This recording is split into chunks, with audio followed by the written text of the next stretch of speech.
The Kosamba mercantile cooperative bank limited ખાતે હોબાળો થયો હતો। આજરોજ પ્રમુખ ઉપપ્રમુખ સહિતના 4 હોદ્દેદારોની ચૂંટણી હતી। જો કે એક ડિરેક્ટર મત આપવા આવતા હોબાળો થયો હતો। હરીફ જૂથના ડિરેક્ટરોએ હોબાળો મચાવ્યો હતો। ડિરેક્ટર ઉપર પોલીસ ફરિયાદ છતાં પોલીસે ધરપકડ નહીં કરતા હોબાળો મચાવ્યો હતો। આજરોજ કોસંબા તરસાડી વિસ્તારની જીવાદોરી સમાન ગણાતી the Kosamba mercantile cooperative bank limited બેંકમાં 2.5 વર્ષની ટર્મ પૂરી થતાં ફરીથી પ્રમુખ ઉપપ્રમુખ તેમજ એમડી અને વાઇસ એમડીની ચૂંટણી હતી। 12 પૈકીના 11 ડિરેક્ટર સમયસર મંડળી પર હાજર થઈ ગયા હતા। જો કે બાકી રહેલા એક ડિરેક્ટર આવતા હોબાળો મચી ગયો હતો। બંને જૂથના 6 ડિરેક્ટર મતદાન કરવાના હતા। જો કે શાસક પક્ષના એક ડિરેક્ટર આવતા હરીફ જૂથના ડિરેક્ટરોએ એને મીટિંગમાં જતો અટકાવ્યો હતો અને બંદોબસ્તમાં આવેલી પોલીસને ડિરેક્ટરની ધરપકડ કરવાની માંગ કરી હતી।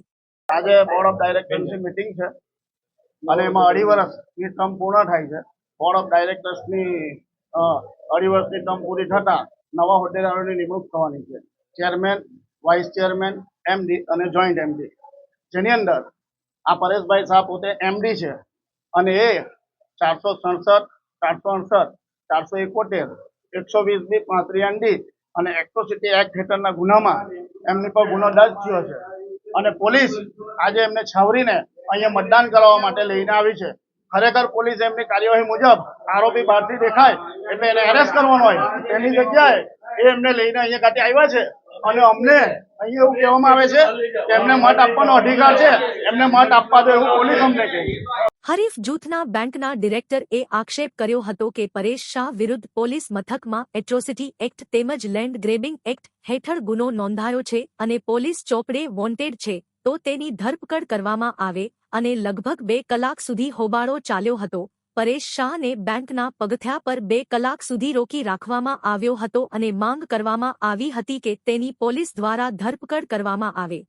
2.5 વર્ષ પહેલા આ બેંકમાં ઇલેક્શન થયેલું, ત્યાર પછીની 2.5 વર્ષની ટર્મ માટે આજ રોજ ફરી હોદ્દેદારોની વરણી હોય એ ડિરેક્ટરોમાં ગત ટર્મમાં આ બેંકના મર્કન્ટાઇલ બેંકના એમડી એવા પરેશભાઈ હસમુખભાઈ શાહ, જેઓ આ બાજુ કેમેરો કરશો, આ બાજુ ઉભા છે, આરોપી છે અને જે આજે બેંકમાં મતદાન કરવા આવ્યા છે, આરોપી એટ્રોસિટીના છે, લેન્ડ ગ્રેબિંગના છે અને ફરાર છે।